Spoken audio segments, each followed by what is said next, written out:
21절에서 사도 바울은 갈라디아 지역 성도들을 율법 아래에 있고자 하는 자들아 라고 부릅니다.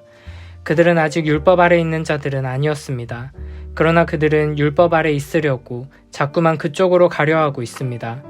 그래서 너희가 지금 율법이 뭐라고 하는지 제대로 알고서 거기로 가려고 하는 것이냐 라고 질문하며 새로운 단락을 시작하고 있습니다.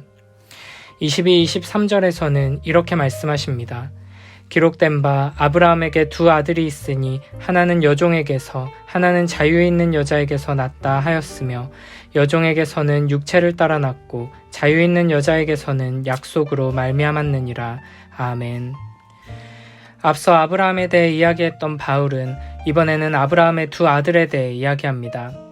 여기 등장하는 아브라함의 두 아들은 이스마엘과 이삭이고 그들은 각각 여종인 하갈과 아내인 사라에게서 태어났습니다. 23절에서는 여종 하갈에게서 태어난 이스마엘은 육체를 따라 났고 아내 사라는 자유 있는 여자이며 거기서 태어난 이삭은 약속으로 말미암았다고 말합니다. 이 표현을 잘 이해하기 위해서는 창세기 16장의 이야기를 알아야 합니다. 아브라함은 나이가 85세가 되고 아내 사라의 나이가 75세쯤 되었을 때 그때는 이미 하나님께서 아들을 주시겠다고 약속한 지 10년이 지난 때였습니다. 이미 아브라함과 사라는 나이가 너무 많아 자녀를 낳을 수 없어 보였습니다. 그런 상황 속에서 사라가 남편 아브라함에게 자기의 여종 하갈을 취하여 아들을 낳으라고 말합니다. 그렇게 해서 아브라함과 여종 하갈 사이에서 태어난 아들이 바로 이스마엘입니다. 당시 문화 속에서 이렇게 여종을 통해 자녀를 낳아 집안의 대를 잇는 것은 전혀 이상한 일이 아니었고 불법적이거나 악한 일이 아니었습니다. 이를 사도 바울은 육체를 따라 났다고 표현합니다.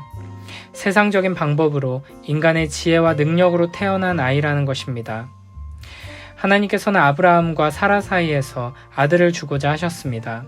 그러나 그들은 하나님의 때를 기다리지 못하고 하나님의 능력을 신뢰하지 못하고 자기들의 지혜와 능력으로 아들을 낳은 것입니다.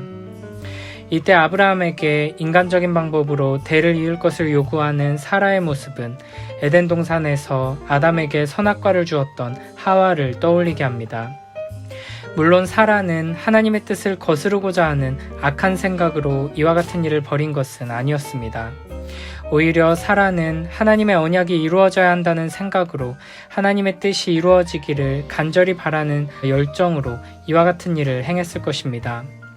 하지만 하나님의 뜻을 이루는 것은 우리의 지혜와 능력이 아니라 하나님의 지혜와 하나님의 능력입니다. 그러므로 하나님의 영광을 위해 우리에게 필요한 것은 열정과 노력이 아니라 겸손히 주님을 신뢰하며 인내하고 기다리는 믿음인 것입니다. 이렇게 하나님의 약속을 내가 이루겠다는 어리석은 열정으로 이스마엘이 태어나게 된 것과 달리 이삭은 하나님의 능력으로 얻게 된 믿음과 인내를 통해 선물로 받은 생명이었습니다. 이미 아브라함과 사라는 생명을 잉태할 수 있는 능력을 완전하게 상실한 상태였습니다. 하나님께서는 오히려 아브라함과 사라가 완전히 무능력해질 때까지 기다리신 것입니다. 그렇게 세상적인 기준으로 보면 절대로 생명을 잉태할 수 없는 상황 속에서 하나님께서는 이삭을 잉태하게 하시고 태어나게 하셨습니다. 말 그대로 은혜로 선물로 받은 생명이며 약속을 따라 난 아이인 것입니다. 이렇게 이스마엘과 이삭 두 아들은 모두 아브라함의 아들이었지만 이스마엘은 아브라함이 노력해서 이루어낸 성과였고 이삭은 하나님께서 은혜로 주신 선물이었습니다.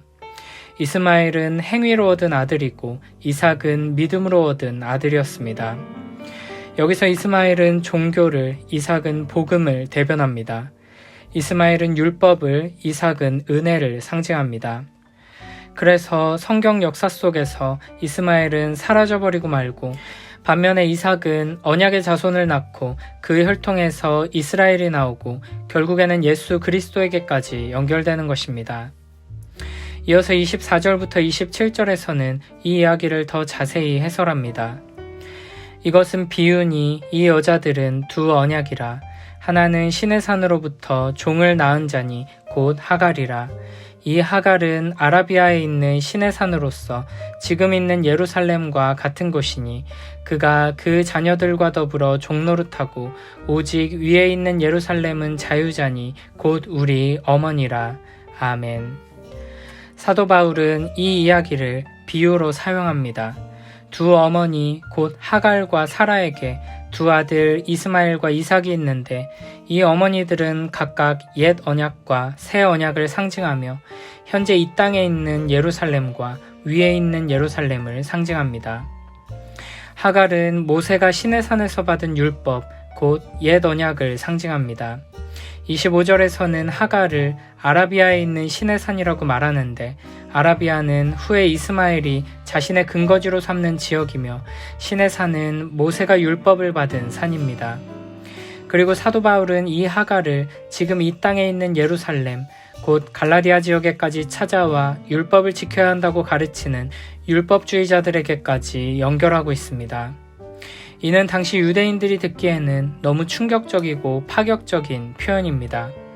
많은 유대인들이 율법을 지키며 하나님의 백성이라고 자부하며 살아가고 있지만 그들의 실상은 하나님께서 아브라함에게 주신 언약을 이어받은 언약 백성 곧 이삭의 후손이 아니라 여종 하갈에게서 나온 이스마엘과 다름없다는 뜻입니다. 반면에 사라는 새 언약을 상징합니다. 이는 율법이 아니라 복음입니다.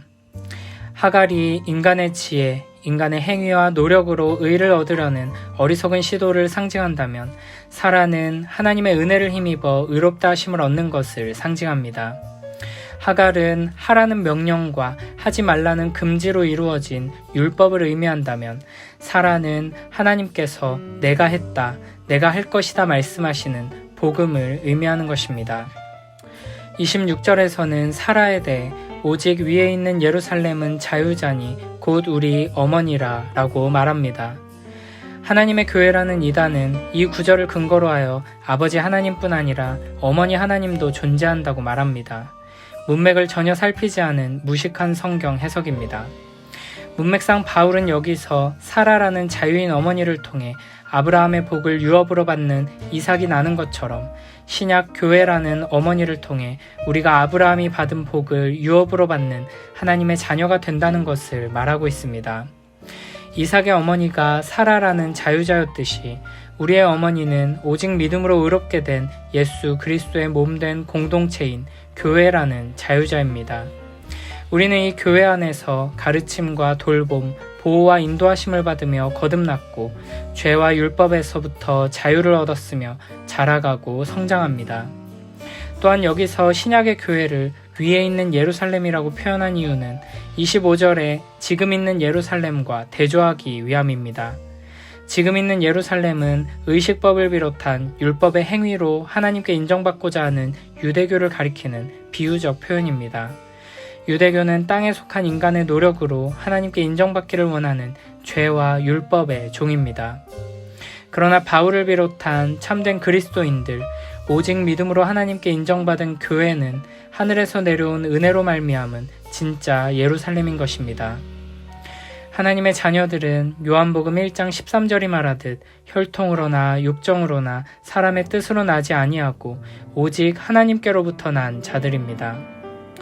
이를 바울은 아버지이신 하나님께서 어머니와 같은 역할을 하는 교회를 통해 우리를 나게 하시고 기르시며 보존하신다고 표현하는 것입니다. 이에 대해 종교개혁자 칼빈은 이렇게 말합니다. 이것이야말로 바로 교회가 믿는 자들의 어머니로 불리는 이유다. 그러므로 교회의 아들이 되기를 거절하는 사람은 만일 하나님을 자신의 아버지로 모시고자 하는 원함이 있어도 소용이 없다. 왜냐하면 하나님은 교회의 사역을 통하지 않고는 자녀를 낳지 않으시며 또 그가 자라서 장성할 때까지 양육하시지 않기 때문이다. 그래서 교회가 믿는 자들의 어머니라고 하는 것은 교회에 부여된 대단히 아름답고 영광스러운 이름이다. 하나님께서는 우리를 자유자 사라와 같은 교회를 통해 나게 하시고 자라게 하십니다. 그러므로 우리는 우리의 자유를 잃지 않도록 계속해서 진리의 말씀에 귀 기울이며 행위로 인정받으려 하기보다 그저 하나님을 신뢰하고 경외하고 사랑하며 값없이 베풀어지는 복음의 은혜를 받아 누리는 삶으로 나아가야 할 것입니다. 무엇보다 우리의 어머니와 같은 교회를 더욱 사랑하며 교회를 통해 우리에게 베풀어 주시는 은혜와 축복을 풍성히 누리며 교회 안에서 더욱 견고한 신앙으로 무럭무럭 자라나는 복된 우리 모두가 되길 축복합니다.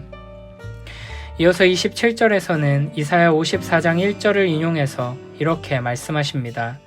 기록된 바 잉태하지 못한 자여 즐거워하라. 상고를 모르는 자여 소리질러 외치라. 이는 홀로 사는 자의 자녀가 남편이 있는 자의 자녀보다 많음이라 하였으니 아멘.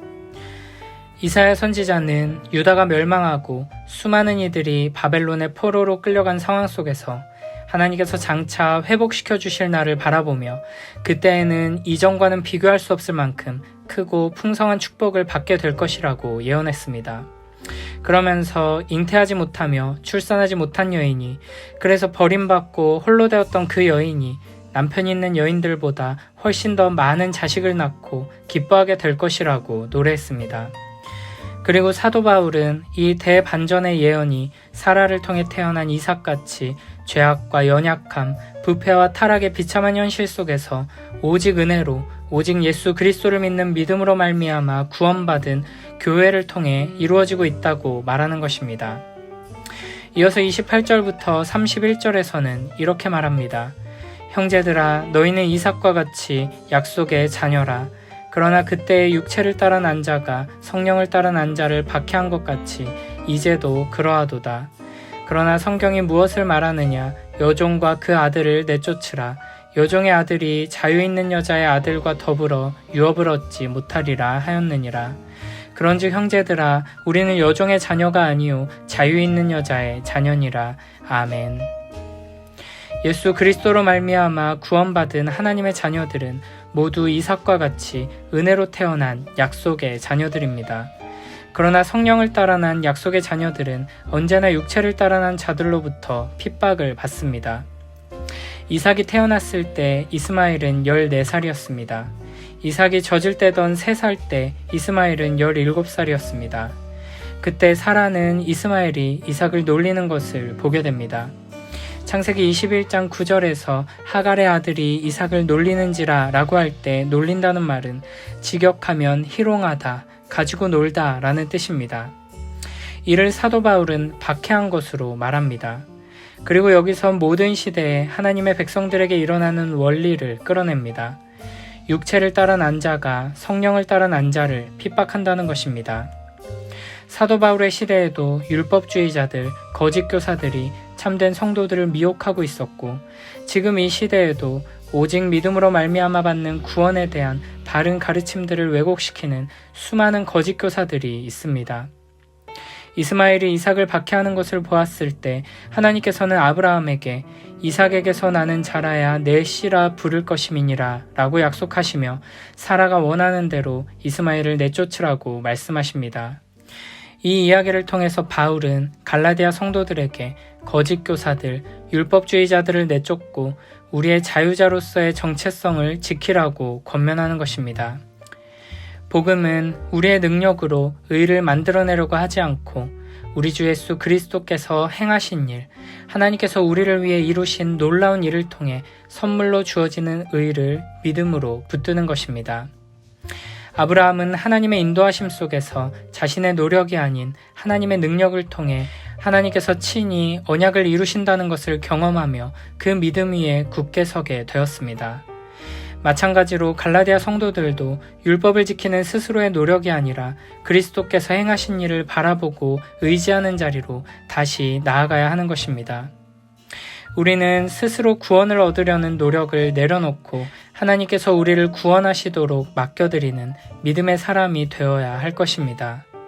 사라가 살았던 고대 사회에서는 자식을 낳을 수 있는 능력이 여성의 가치를 판가름하는 기준이었습니다. 그러나 하나님께서는 우리에게 직업이나 돈, 권력, 평판을 우리의 가치로 삼아서는 안 된다고 말씀하십니다. 사라의 이야기를 포함해서 성경의 모든 이야기들은 자신의 가치를 스스로의 힘과 능력으로 세우고 세상의 기준을 따라 증명해내려고 하는 모든 노력들이 허사가 될 것이라고 가르칩니다.